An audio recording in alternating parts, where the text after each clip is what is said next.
Από μικρή έπιαναν τα χέρια μου. Μεγαλώνοντας, αυτές οι ικανότητες έμειναν κρυμμένες στο προσωπικό κουτάκι της Πανδώρας που κρύβει ο καθένας μας. Όμως ήρθε το πλήρωμα του χρόνου και η μαμά μου πριν πεθάνει μου έμαθε μια τέχνη ακόμα που ίσως και να μην υπάρχει πια.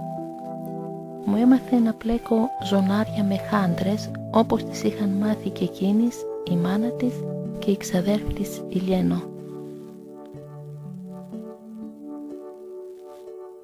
Τα ζωνάρια είναι ειδίσματα για τη μέση με ρουμπίνια και τα ρουμπίνια είναι πολύ μικρές χάντρες που περασμένες σε κλωστή και πλεγμένες γίνονται ειδίσματα.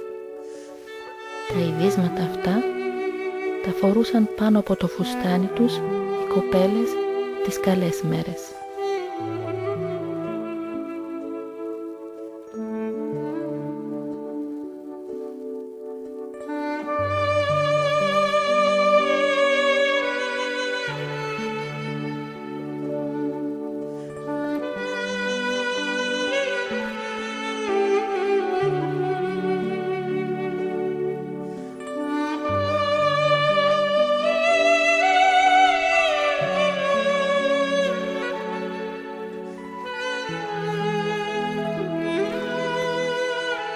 Με αυτή την τέχνη και με οδηγό την εξερεύνηση έμαθα να φτιάχνω αντικείμενα γεμάτα ώρες, μέρες, εβδομάδες προσπάθειας, χαράς αλλά και αποτυχίας, γεμάτα πειραματισμούς και ματαιώσεις, αντικείμενα που περιέχουν κομμάτια της καρδιάς και της ψυχής μου, καθώς επίσης και στιγμές από την ίδια τη ζωή μου, όλα εμποτισμένα από την παράδοσή μας.